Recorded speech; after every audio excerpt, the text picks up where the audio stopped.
Привет, ребята! Вы на канале Джур World, вещает Джур Ник. Здрасте.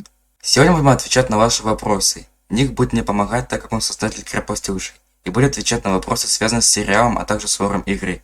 Погнали! Некуда? Ну тогда начинаем.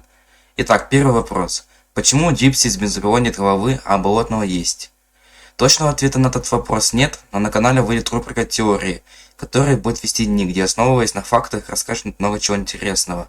Также и затронет теорию с Дипси. Следующий вопрос. Вопрос, как заразился Крем. Это тоже будет в теориях. Следующий вопрос. Зачем Нуну создал диктора? Ник, тебе слово. Нуну не создавал диктора. Он лишь взломал центральный искусственный интеллект, запрограммировав роботов так, чтобы они поддерживали идеологию Нуну и были на его стороне. Так, следующий вопрос. Как Нуну говорит, если он пылесос? Скорее всего, он говорит, потому что так захотел Шон, создатель Сундитаби, а с сюжетной стороны, то в него могли просто встроить динамик, через который он может общаться. Итак, следующий вопрос. Как появились пузи-машины? Я отвечу. Это тоже будет у меня в теории. А если не секрет, то их сделали люди. Следующий вопрос. Нуну даун? Был бы он дауном, то не смог бы провернуть такое. Следующий вопрос. Кто президент телепузиков? Ну, никто не знает, но допустим Шон. Следующий вопрос. Кто первый телепузик? Первыми телепузиками были те, кто имел антенны на головах. Так люди могли бы их отличать. Однако позже от этой идеи с антеннами отказались. Нельзя точно сказать, кто из имевших антенну был самым первым. Однако игра делает акцент на стрелопузика. Это тот оранжевый, который был. Следующий вопрос. Как создан пузи-крем? Пузи-крем это тот же заварной крем, который был создан в 1540 году во Франции. Можно предположить, что люди успели показать телепузикам, как его готовить. Следующий вопрос. Кто такой темный телепузик?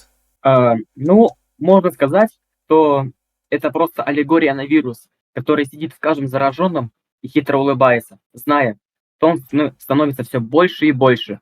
Следующий вопрос. Что делать, если ты телепузик? Веселись. Если ты, конечно, не во вселенной Слендитаби. Следующий вопрос. Зачем Страж украл Дипси шляпу? Ну, видимо, ему захотелось индивидуальности. Все равно телепузикам память стирают. Они ничего не заподозрят. Следующий вопрос. Почему правительство следит за 4 телепузиками? Это достаточно длинный вопрос. Я его расскажу у себя в теориях. Следующий вопрос. Когда видео? Ну, в принципе, вот оно. Ну, да. Следующий вопрос. Как роботы стали злыми? Я уже ответил. Нуну взломал центральный искусственный интеллект. А если ты про сериал, то там такая же история. Пока Страж дрался с доктором, в спутниковой станции, Джур и Джеви спасались от тех же роботов. Роботов перепрограммировали всех одновременно. И события фабрики Восстания происходят в то же время, что и третья часть. Итак, следующий вопрос. В какое время произошел сбой роботов? Ну, давай я тоже отвечу. Утром в первый день вспышки новорожденных. Итак, следующий вопрос.